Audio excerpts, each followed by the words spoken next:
If you miss your first intubation attempt, you just increased your patient's risk of a physiologic adverse event by sevenfold.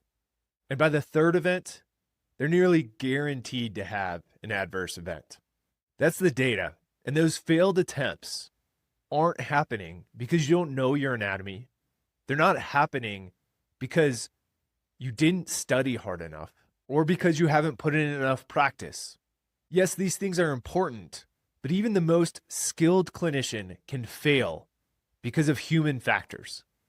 The invisible variables that turn an expert into someone who makes a critical mistake. I'm Ross, and you're listening to Loud and Clear EMS Guiding Principles. This episode is coming to you from on-site at FastCan, where Will sat down with David Olvera, a guy who has spent over 20 years in EMS and critical care and has spent time leading national research initiatives. But more importantly, he's someone who's dedicated his career to understanding why we fail at high-stakes procedures and what we can do about it. David recently conducted research on challenge response checklists in intubation practice. We often talk about the importance of checklists, but in this episode, we wanted to get into the why and data behind the checklists. This isn't about reading a shopping list, and it's not about covering your ass for documentation. We need to systematically eliminate the predictable ways that our brains fail us when we're under pressure. In this conversation, we're diving into why checklists actually speed up your intubation time instead of slowing it down, the concept of dump kits, a visual checklist that ensures you never reach for equipment that isn't there, and the Heaven criteria, 6 specific factors that predict when you're going to struggle so you can change your approach before you fail. And perhaps most importantly, a personal story from David that drove his work in the first place. Because here's what David has learned. You can be an expert in, say, diabetes management for 20 years and still grab the wrong type of insulin. You can be a top-tier pilot and still crash a B-17 because you forgot to release a single lock. Excellence doesn't protect you from predictable human error. Systems do. That's the gap we're filling at Loud and Clear. The gap between clinical knowledge and operational execution. The gap between knowing what to do and actually doing it when your hands are shaking and the patient in front of you is crashing. And if you want more personalized help with that outside of these episodes, head over to our website, emspodcast.com/program, and check out our community program, the Paramedic Confidence Builder. This interview is for every paramedic who's ever felt that pit in their stomach before an airway call. Every medic who knows the theory and knows exactly what to do, but struggles with the how and the execution in the midst of the chaos. Hell, we've all been there. So this episode is for all of us. Let's get into it. Here you on 8. You on 8. Okay, you're clear. Stand by for your base. Will here for Loud and Clear, and again, we're at FastCan, and I'm with David Olvera, who just spoke about human factors and intubation checklists. David, missed intubation. What's the risk if our first attempt is unsuccessful? It's interesting. So in the pre-hospital setting, when you miss on your first attempt, there's a 7-fold increase of having a physiologic adverse event. And by the time you make that third attempt, if you haven't changed something or done something, you have about 100% chance of having some sort of physiological adverse event. Wow. You helped conduct a study about the use of checklists in intubation practice. Is that correct? Yeah. Tell me first, what's a challenge and response checklist? So, sometimes when we look at checklists, we think of a shopping checklist, right? And so I know I need to get milk, I need to get bread, I need to get eggs, right? And you have a checklist. But we scroll right past those things, right? And it's a simple and it's a relaxed environment. When we're getting in terms of airway or we're getting into something more challenging, sometimes we'll skip things. Our eyes will read past things that we thought we read that we didn't. And so a challenge or response is that someone reads something and the other person acknowledges. So they say oxygen on, yes, 15 meters. And they go back and forth to make sure that all the steps are hit. We took it a step further in this research, and what we did is we made the challenge or response to have a third party involved. So that would be a tow truck driver, that would be the EMT that's with you, or in the hospital, it could be the charge nurse or the housekeeper. It doesn't matter. As long as they can read, you want somebody that can read the checklist back and forth. And by having that third party, they're not going to skip a line, and they're going to go line by line because that's what they know. They said, you said, read this checklist line by line. Don't go to the next line. Don't tell you. They go right down through it. How was that received by folks participating in the study? Oh man. So there was a lot of mixed emotion. There was the 20+ year medics that said, I've been doing this for 20 years. I need a spoon and a flashlight, and it's all I need to intubate, and I'm good to go. And there was the brand new grad nurse that just got their first flight job after doing their time to become a flight nurse, going, this makes so much sense, because they're used to using checklists. They're used to using sepsis checklists and all the different things that we use in the hospital. So it was a mixed bag until you got yourself into a tough situation. And then that checklist saved you. As I walk off the stage, the guy that is doing the AV for us, he's a flight paramedic for a company in the United States. And he said to me, dude, I used your checklist and it totally bailed me out. So simple things like that, it's cool, that you hear that. Yeah. Did you have any other memorable stories where maybe someone became a believer? Yeah. So I got a Facebook message from a doctor from Thailand. And, I thought, okay, what's this about? And so I opened the message and it says, I really appreciate your checklist.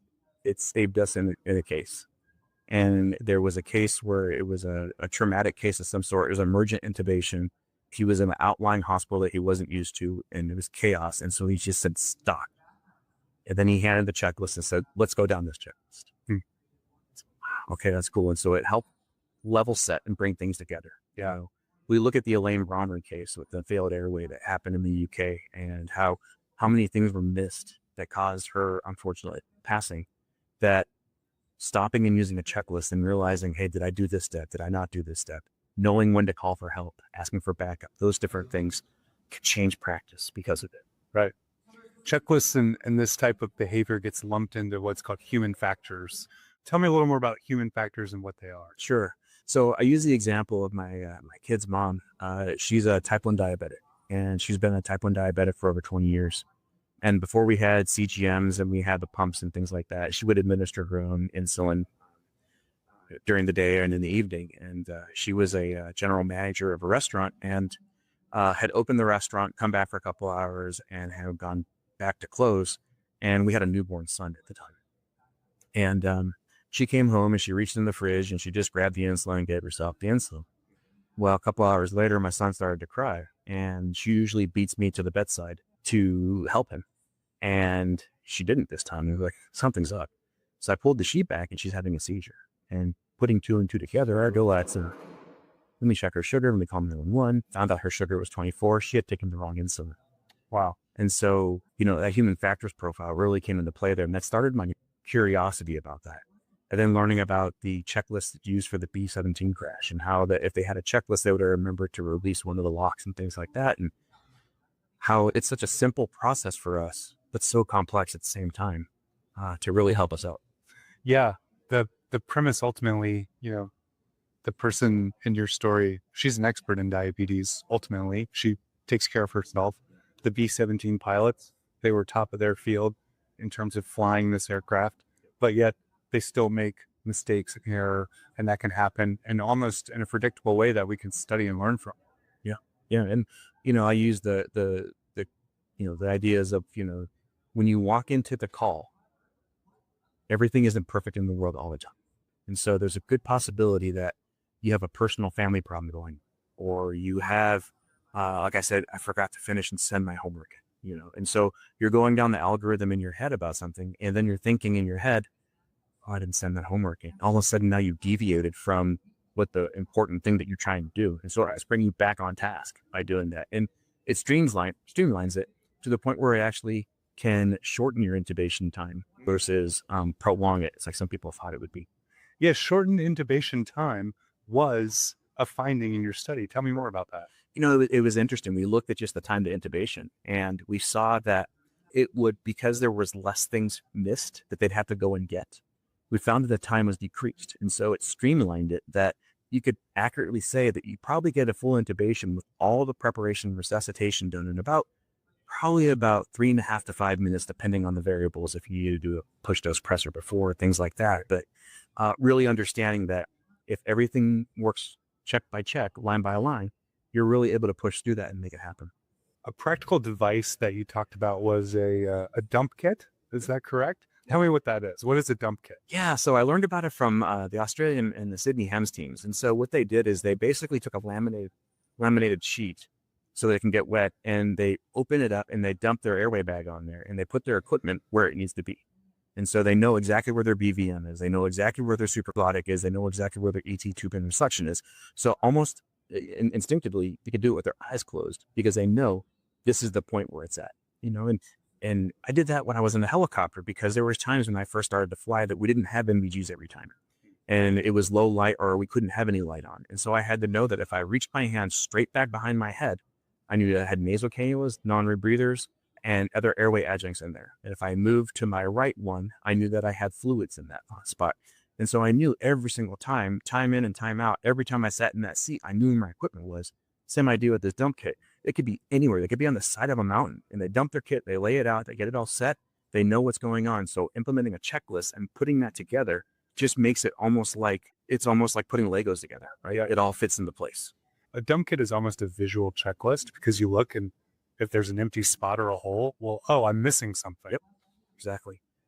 And then, your team knows where that equipment is. So if for some reason you get pulled and maybe you're behind the patient, you can't reach something, everybody knows, okay, well, the laryngoscope is on this spot. Boom, I can grab it. Was that an element in your study? No, we didn't use that. It was just because we didn't want to put too many covariables into the practice. And so we started with just the checklist. And we had originally done the Heaven criteria and built into that. And then from there, we had sufficient data to show the success of that. And so we want to take it a step further, implement the Heaven criteria in this checklist, and put it together. Yeah, walk me through the Heaven criteria. In a very general form, it's an idea of when to use video, when to use direct. And so you're looking at the different things. So hypoxemia, extreme size, anatomic disruption, obstruction, vomit, blood fluid, exsanguination, and neck mobility. And what we did is we looked at 5 years of data and said, why do we fail at intubations? And why are our attempts missed? And those are the 6 reasons why.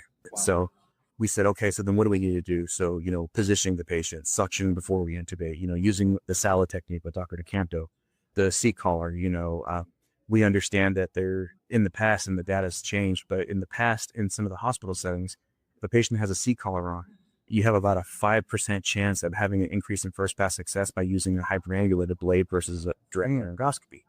And that number has changed since that was probably 2005 when I first started looking at that data. So it's changed significantly with the new blades and everything like that. But it still shows that if I can't remove that anterior part of the collar, direct laryngoscopy is not going to be my best option. Maybe I either do a supraglottic airway, or if I have video, I use a hyperangulated blade. Right. Well, David, thank you so much. It was great sitting down and talking with you here at FastCan. Nice to meet you, and great talk. Thank you so much. Thank you. Thanks for having me on the show. Yeah. That was David Olvera on human factors and why checklists make you faster, improve the quality of your care, and save lives. Let's recap why this matters and how you can start building these systems for your next shift. First, the stakes. If you miss your first intubation attempt and your patient has a 7-fold increase in physiologic adverse events, and by the 3rd attempt, you're approaching nearly 100% rate of adverse events. Second is the solution. It isn't more training on anatomy. You already know where the vocal cords are. The solution is actually managing human factors. The predictable ways are brains fail under pressure. David's research has helped prove that challenge response checklists with a third party don't slow you down. They actually speed you up. And third, implementation matters. A challenge response checklist requires 3 people: the operator, the confirmer, and a third party who reads each line. That third party, whether it's your EMT partner, the tow truck driver, or the charge nurse, won't skip lines because they're not in the tunnel vision of the procedure. They read what's written line by line. Fourth, visual systems compound your success. Things like dump kits put your equipment in the same place every single time. Your hand knows where the BVM is. You could find your laryngoscope in the dark. Deliberate system design increases consistency, and consistency matters. Fifth, the Heaven criteria gives you objective ways to look for early warning signs. hypoxemia, extreme size, anatomic disruption, vomit, blood, exsanguination, and neck mobility. 6 factors that predict when direct laryngoscopy is likely to be more challenging. Use them to change your approach before your first attempt. And finally, the most important lesson: expertise does not protect you from error. David's partner managed her type 1 diabetes over 20 years, and she still grabbed the wrong insulin under stress. Those B-17 pilots were the best in their field, and they still crashed without a checklist. It's not a lack of intelligence or a lack of experience. This is just the fundamental limits of human cognition under pressure. So here are your guiding principles for your next shift. 1, systems beat willpower in a just do better attitude. Every time. 2, use challenge response on critical procedures. If you have 3 people on scene, get a third party to read the checklist. In the chaos and tunnel vision, your eyes will skip lines. Theirs won't. 3, organize your equipment the same way every time. Build muscle memory through repetition, not hope. 4, apply the heaven criteria before you attempt. If you see warning signs, change your approach. 5, when chaos hits, stop, reset, run the checklist. The doctor in Thailand was in an unfamiliar hospital with a traumatic airway. He stopped the room, grabbed the checklist, and went line by line, and it worked. 6, shorter intubation time comes from fewer missed steps, not from rushing. The checklist eliminates the "oh shit, I forgot" moment that slows you down. Look, here's the bottom line. You're going to face high stakes airways. You're going to have difficult patients. You're going to work in chaos. That's the job. The unexpected is the job. But you don't have to rely solely on your willpower to think clearly under pressure. You can build systems that think for you. You can create checklists that catch what you often miss. You can organize your equipment so your hands move on autopilot. That's how operational excellence is built. The question isn't whether you're good enough. The question is whether you're willing to put in the work to build and implement the systems that make excellence inevitable. The research has been done and the data is clear. So now it's your turn. Build the systems, run the checklist, and then trust the process. Thanks for tuning in. Tell a friend about the episode. Leave us a review in your podcast listening app to help others find us. And if you want help building these systems of excellence for yourself, check out our Paramedic Confidence Builder course. We'll see you on the next one.